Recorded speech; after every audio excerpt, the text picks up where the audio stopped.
राधे राधे।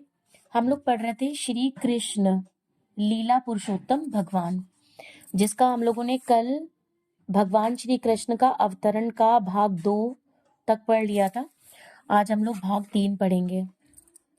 जब वसुदेव कंस को शांत करने में असफल रहे तो वे असमंजस में पड़ गए कि वे अपनी पत्नी देवकी की किस तरह रक्षा करें।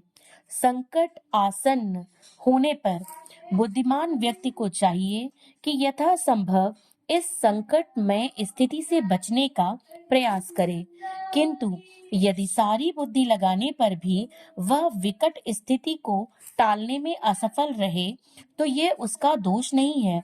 मनुष्य को चाहिए कि जहां तक हो सके अपना कर्तव्य निभाए, किंतु यदि उसका प्रयास विफल रहे तो इसमें उसका दोष नहीं है।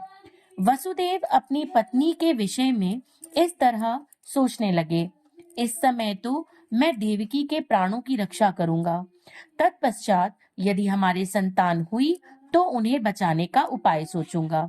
उन्होंने आगे सोचा, यदि भविष्य में मेरे कोई संतान होती है तो कंस को मार सके जैसा कि कंस सोचता है, तो देवकी तथा वह संतान दोनों ही बच जाएंगे, क्योंकि विधि का विधान अचिंत्य है। किंतु इस समय तो किसी तरह मुझे देवकी के प्राणों की रक्षा करनी ही है। इसका कोई निश्चितता नहीं है कि जीव किस तरह किसी विशेष प्रकार के शरीर से संपर्क करता है। ठीक वैसे ही जैसे कि दहकती अग्नि का कोई निश्चितता नहीं कि जंगल में वह किस प्रकार एक विशेष प्रकार के काष्ठ के संपर्क में आती है। जब जंगल में दावाग्नि लगती है तो यह देखा जाता है कि दहकती अग्नि वायु के प्रभाव से एक वृक्ष को फलांग कर दूसरे को चपेट में ले लेती है। इसी तरह जीव अपने कर्तव्यों का पालन करने में चाहे कितना ही सतर्क क्यों न रहे, तो भी उसके लिए यह जान पाना अत्यंत कठिन होता है कि अगले जीवन में उसे कैसा शरीर प्राप्त होने वाला है।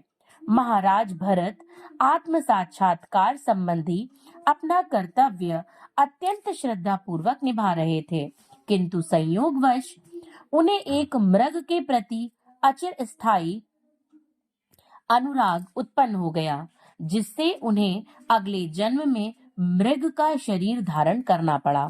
अपनी पत्नी की रक्षा का उपाय सोचकर वसुदेव अत्यंत पापी कंस से ससम्मान बोले। यद्यपि कंस सर्वाधिक पापी था, कभी कभी ऐसा होता है कि वसुदेव जैसे पुरुष को कंस जैसे परम पापी व्यक्ति की चाटुकारिता करनी पड़ती है। कूटनीतिक व्यापार ऐसे ही चलता है। यद्यपि वसुदेव अत्यधिक खिन्न थे, किंतु ऊपर से वे मुस्कुराने लगे। कंस अति निर्दय था, इसलिए उन्होंने इस निर्लज्ज को इस प्रकार संबोधित किया, हे मेरे प्रिय कंस, तुम यह मान लो कि तुम्हें अपनी बहन से कोई खतरा नहीं है। तुम्हें खतरे की आशंका इसलिए है क्योंकि तुमने आकाशवाणी सुनी है, किंतु यह खतरा तो तुम्हारी बहन के पुत्रों से आना है, जो इस समय यहाँ उपस्थित नहीं है, और कौन जानता है कि भविष्य में पुत्र हो या नहीं। इस विचार से तुम अभी सुरक्षित हो, ना ही तुम्हें अपनी बहन से डरने का कोई कारण है। यदि उसके पुत्र उत्पन्न होते हैं तो मैं वचन देता हूँ कि मैं उन सबों को लाकर आवश्यक कार्यवाही के लिए तुम्हारे समक्ष प्रस्तुत करता रहूंगा। कंस वसुदेव के वचनों के महत्व को जानता था और वह उनके तर्क से आश्वस्त हो गया। फलतः उस समय वह अपनी बहन के जघन्य वध से विरत हो गया। इस प्रकार वसुदेव प्रसन्न हुए और उन्होंने कंस के निर्णय की प्रशंसा की तथा अपने घर लौट आए। तत्पश्चात देवकी के प्रति वर्ष एक संतान हुए। समय आने पर वसुदेव तथा देवकी ने 8 पुत्रों तथा 1 कन्या को जन्म दिया।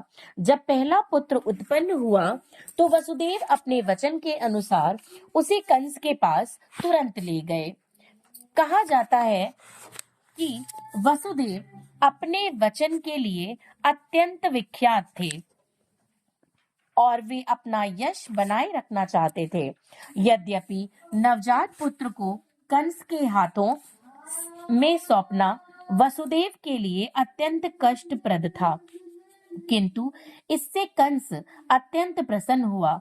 वह वसुदेव के आचरण से कुछ कुछ दयाद्र हो उठा। यह अत्यंत आदर्श घटना है। वसुदेव जैसे महात्मा के लिए अपना कर्तव्य पालन करते हुए कुछ भी कष्ट नहीं होता। वसुदेव जैसा विद्वान पुरुष बिना हिचक के अपना कर्तव्य पालन करता है, इससे विपरीत कंस जैसा असुर कोई भी घृणित कर्म करने में कभी हिचकता नहीं। इसलिए कहा गया है कि साधु पुरुष सभी प्रकार का कष्टमय जीवन सहन कर सकता है।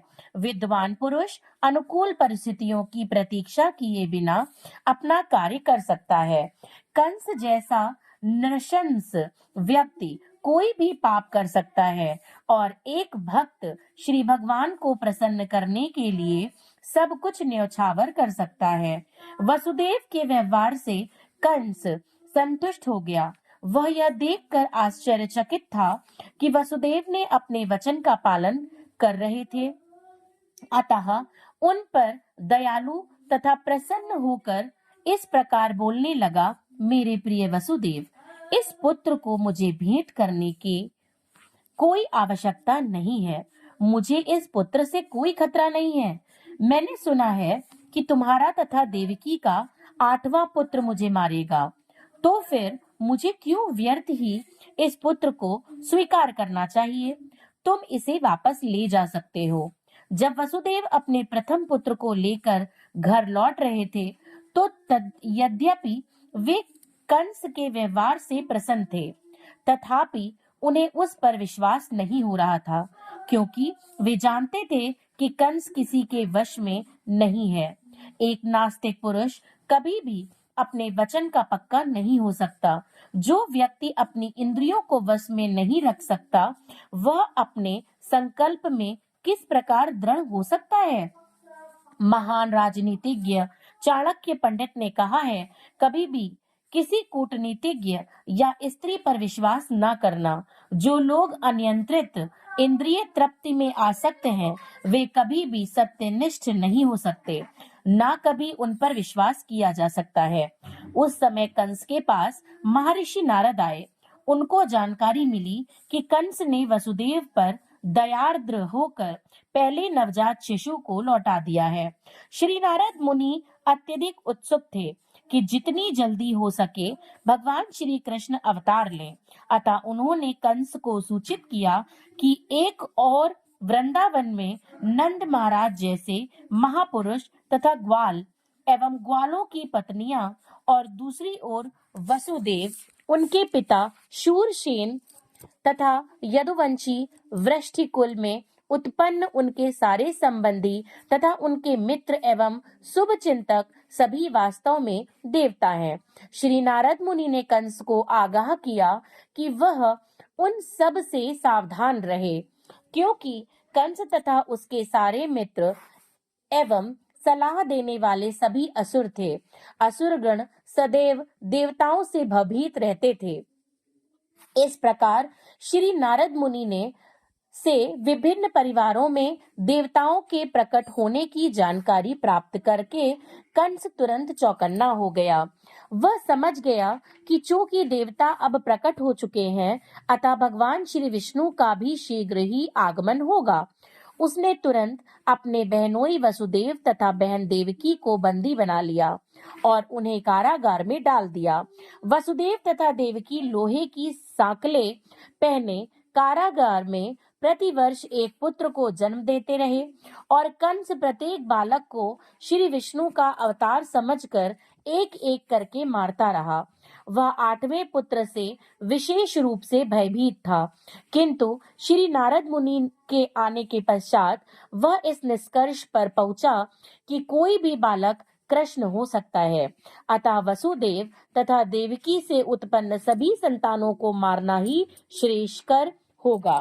कंस के इस व्यवहार को समझ पाना बहुत कठिन नहीं है। संसार के इतिहास में ऐसे अनेक उदाहरण प्राप्त हैं जब राज परिवार के लोगों ने अपनी अभिलाषा की पूर्ति के लिए अपने पिता, भाई या सारे परिवार तथा मित्रों का वध किया है। इसमें कुछ भी आश्चर्यजनक न था, क्योंकि आसुरी वृत्ति वाले राज परिवार के लोभी लोग अपनी निंद्य अभिलाषाओं के लिए किसी का भी वध कर सकते हैं। श्री नारद मुनि की कृपा से कंस अपने पूर्व जन्म से अवगत हुआ। उसे पता चला कि वह पुनर्जन्म में काल नेमी नामक असुर था, जिसका वध श्री विष्णु द्वारा हुआ था। उसने भोज परिवार में जन्म लेकर यह निश्चय किया था कि वह यदुवंश का घोर शत्रु बनेगा। चूंकि श्री कृष्ण उसी परिवार में जन्म लेने जा रहे थे, अतः कंस अत्यधिक भयभीत था कि वह पुनर्जन्म की ही भांति श्री कृष्ण के हाथों मारा जाएगा। सर्वप्रथम उसने अपने पिता उग्रसेन को बंदी बना लिया, क्योंकि वह यदुभोज तथा अंधक वंशों का प्रमुख राजा था। उसने वसुदेव के पिता सूरसेन के राज्य पर भी अधिकार जमा लिया और अपने आप को इस समस्त देशों का राजा घोषित कर दिया।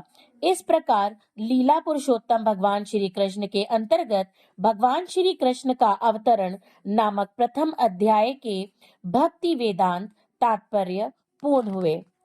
आज हम ये अध्याय समाप्त करके यहीं पे विराम देते हैं। कल अध्याय 2 देवताओं द्वारा गर्भस्थ भगवान श्री कृष्ण की स्तुति को शुरू करेंगे। राधे राधे।